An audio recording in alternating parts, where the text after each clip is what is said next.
Heroine time travel பண்ணி பழைய காலத்துக்கே போயிடுறாங்க. இப்போ அவங்க போயிட்டு அங்க ஒரு பியூட்டி சலூன் ஆரம்பிக்கிறாங்க.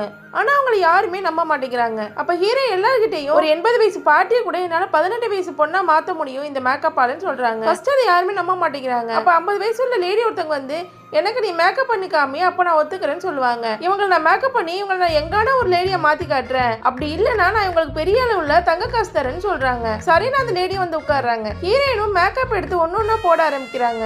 ஃபர்ஸ்ட் பிரைமர் போடுறாங்க, அப்புறம் ஃபவுண்டேஷன் போடுறாங்க, அதுக்கப்புறம் ஐலைனர் போடுறாங்க, அதுக்கப்புறம் அவளுக்கு ரொம்ப அழகான ஹேர் ஸ்டைல் பண்ணி விடுறாங்க. இப்ப அந்த லேடி வெளில கூட்டு வரப்போ ரொம்ப சின்ன பொண்ணா இருக்கா. அதை பார்த்து எல்லாருமே ஷாக் ஆகுறாங்க. அதுக்கப்புறம் அங்க இருக்க எல்லா பொண்ணுங்களும் ஹீரோயினோட பியூட்டி சலூனுக்கே போறாங்க. ஹீரோயினுக்கு அவளோட பிசினஸ் செமையா போகுது.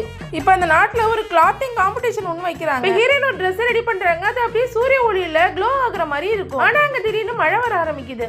அப்போ ஒரு வானவில பாக்குறாங்க. அப்பதான் அவங்களுக்கு ஒரு ஐடியா வருது. இப்ப உடனே அவங்க நிறைய சீசல்ஸ் எல்லாம் கலெக்ட் பண்ணி அது அழகா பவுடர் மாதிரி மாத்தி அவங்களோட ட்ரெஸ்ல அதை யூஸ் பண்றாங்க. இப்ப அந்த காம்படிஷன் நடக்குது. அப்ப ஃபர்ஸ்ட் ஒரு பொண்ணு வரா. அவ ட்ரெஸ் ஃபுல்லாவே ரொம்ப கோல்டன் லீவ்ஸால செஞ்சிருப்பாங்க. ரொம்ப அழகா இருக்கும். அதை பார்த்து எல்லாருமே இவ தான் ஃபர்ஸ்ட் பிரைஸ் வாங்க போறான்னு நினைப்பாங்க. அதுக்கப்புறம் ஹீரோயினோட ட்ரெஸ் எடுத்துட்டு வராங்க. ஃபர்ஸ்ட் அந்த ட்ரெஸ் பார்க்க ரொம்ப சாதாரண ட்ரெஸ் மாதிரி தான் இருக்கு. அப்போ ஒரு பொண்ணை கூப்பிட்டு அந்த ட்ரெஸ் போட்டு காட்டுறாங்க. இப்ப அந்த பொண்ணு அந்த ட்ரெஸ் போட்டு லைட்டா அப்படி திரும்புறா. பார்த்து அந்த ட்ரெஸ் பயங்கர க்ளோ ஆகுது. அதை பார்த்து எல்லாருமே ஸ்டன் ஆயிடுறாங்க. கடைசியா நம்ம ஹீரோயினுக்கு தான் ஃபர்ஸ்ட் பிரைஸும் கொடுக்குறாங்க. உங்களுக்கு இந்த வீடியோ பிடிச்சிருந்தா லைக் பண்ணுங்க. இந்த மாதிரி வீடியோஸ் பார்க்க மறக்காம நம்ம சேனலை சப்ஸ்கிரைப் பண்ணுங்க.